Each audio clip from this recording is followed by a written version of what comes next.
दादा म्हटल्यावर त्यामुळे दादांच्या बद्दल मी काहीच बोलत नाही आणि ते सगळ्यात मोठं ते माझे हितचिंतक आहेत.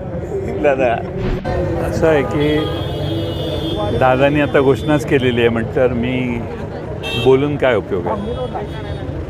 आपलं संख्याबळ एवढं आहे, मग काँग्रेस आणि आपण आणि परत समविचारी पक्षाबरोबर बघू ना. आता मी आत्ताच आलो आहे सांगलीत मुंबईहून. भाजप सोडून तुमचा राष्ट्रवादीचा जिल्हा परिषद अध्यक्ष मी कुणाशी अजून चर्चा नाही केलेली, अजून निवडणुकी लांब आहे, त्यामुळं आम्ही काही इतक्या लवकर काय हालचाली करणार नाही. त्यामुळे बघू आता काय होतं. शंभूराज राष्ट्रवादी अजित पवार गटाकडून संजय काकांनी सांगितलं की आम्ही काँग्रेस आणि राष्ट्रवादीसोबत चर्चा करू. माझ्याशी कोणी चर्चा अजून केलेली नाही.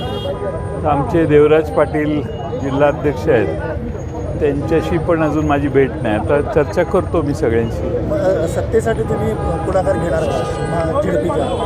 नाही, अजून मी विचारच केलेला नाही. आमची 61 जणांची जिल्हा परिषद आहे आणि काँग्रेस, राष्ट्रवादी आणि उबाटा असे मिळून आम्ही 30 आहोत. त्यामुळे बघू काय. शंभूराज काटकर अनेक ठिकाणी भाजपला शिवसेनेला शिव दिलेला आहे. शंभूराज काटकरांना भाजपबद्दल विचारलं असं त्यांनी सांगितलं की एका लुगडात बाई म्हातारी होत नाही. शंभूराजे देसाई भाजप आरोप केलेला आहे त्यांनी जोरदार. होय का? ठीक आहे, बघू. मला चर्चा एकंदरीत आपल्याला काय वाटतं जिल्हा परिषद संदर्भात? मला सध्या काहीच वाटत नाही. कारण 30 असून चंद्रकांत पाटील म्हणतात की आता दादा म्हटल्यावर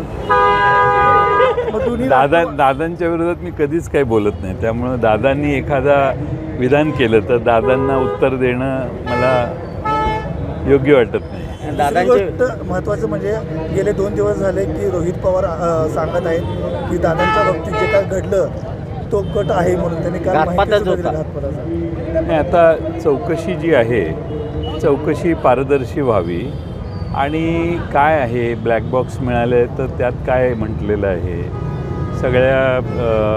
सगळ्या गोष्टी म्हणजे वैमानिक विमानात बसताना एक टेस्ट असते, त्याने काही कशाच्या अंमलाखाली आहे किंवा नाही हे तपासलं जातं.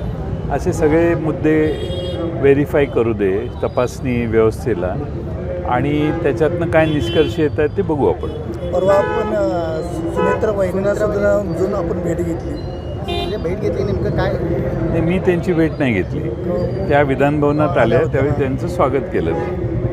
एकंदरीत म्हणजे पॉझिटिव्ह असं म्हणता येईल का? दोन्ही राष्ट्रवादी माझी त्यांची अशी भेट झालेली नाही आणि आम्ही कोणती चर्चा केलेली नाही. कारण वारंवार साहेब पण सांगतात की जयंत पाटील साहेब त्यांच्यासोबत होते. हो, पण आता सध्या त्यांच्या पदभार घेतलेला आहे, पदग्रहण केलेलं आहे, त्यांचं काम सुरू झालेलं आहे.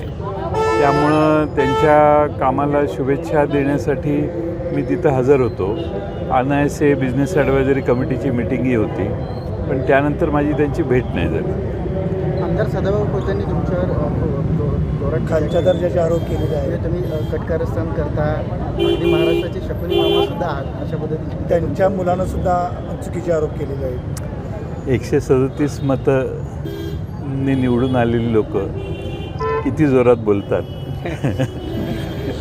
बघू आपण. जिल्हा परिषदला करेक्ट कार्यक्रम होणार का?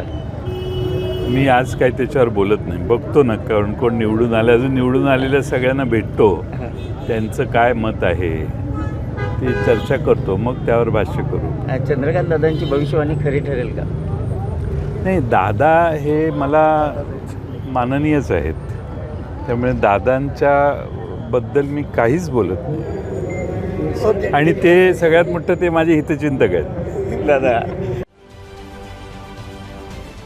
महाराष्ट्रातील सर्व बातम्यांचे विश्वासार्ह व्यासपीठ, सकाळच्या सर्व सोशल मीडिया प्लॅटफॉर्मला लाईक, फॉलो आणि सबस्क्राईब करा. तसंच सर्व नोटिफिकेशनसाठी बेल आयकॉन प्रेस करायला विसरू नका.